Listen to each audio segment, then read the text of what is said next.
Good afternoon ma'am. Good afternoon. तुमचं तर first of all खूप हार्दिक अभिनंदन की तुम्ही ग्लोफ फॅमिलीमध्ये जॉईन झाल्याबद्दल याबद्दल.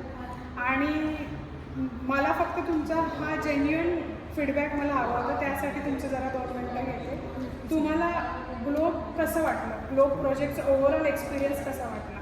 खूप छान वाटलं मॅडम, कारण एंट्रीच इतकी छान आहे आणि त्यातल्या त्यात म्हणजे हे सगळं आजूबाजूचा खूप छान व्ह्यू दिसतो आणि आम्हाला जे हवं होतं ते आम्हाला मिळालं म्हणून आम्ही खूप सॅटिस्फाईड झालो. ओके. तुम्हाला ओव्हरऑल सेल्सचा एक्सपिरियन्स कसा होता? जे मी तुम्हाला इन्क्वायरी दाखवली आम्हाला मी मॅडमांनी आम्हाला खूप छान पद्धतीने सांगितलं, म्हणजे प्रोजेक्टबद्दल सांगितलं. त्यानंतर आम्हाला सगळं व्हिडिओ वगैरे पण दाखवला.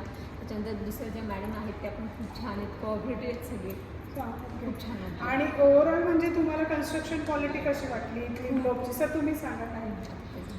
क्वालिटी का ओव्हरऑल बघितलं तर क्वालिटी चांगली आहे. जसे ओके, इकडे व्हिडिओ. जे काय तुम्ही वापरलेत टाईल्स म्हणा किंवा इलेक्ट्रिकल किंवा प्लंबिंगचे इक्विपमेंट म्हणा, ते सगळे स्टँडर्ड कंपनीचे आहेत. त्यामुळे क्वालिटीबद्दल काही कॉम्प्रोमाइज तुम्ही केला नाही आणि ओव्हरऑल आम्हाला खूप आवडला ते स्ट्रक्चर. ओके. आणि तुम्हाला असं वाटलं ना का बाबा सेल्स टीमकडून तुम्हाला कसा फीडबॅक मिळाला? सेल्स टीमला तुम्ही काय सांगाल? कशा आहेत आम्ही मुली आणि कसं तुम्हाला कॉपरेशन आमच्याकडून कसं झालं याबद्दल थोडंसं सांगा. स्टाफबद्दल काही सांगा. तुम्हाला कसं वाटलं? स्टाफ तर म्हणजे एकदम कॉपरेटिव्ह आहे. ओके. जे काही आम्हाला क्वेरीज होत्या त्या मी चांगल्या प्रकारे हँडल केले.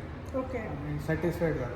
ओके. आणि शेवटी आम्ही डिसिजन घेतला की ठीक आहे, करायला काय हरकत नाही. ओके, चालेल. आणि परत एकदा हार्टिएस्ट कॉंग्रॅच्युलेशन टू बोथ. आणि तुम्ही खूप छान प्रकारे डिसिजन घेतला आणि तो डिसिजन पूर्णत्वास नेला.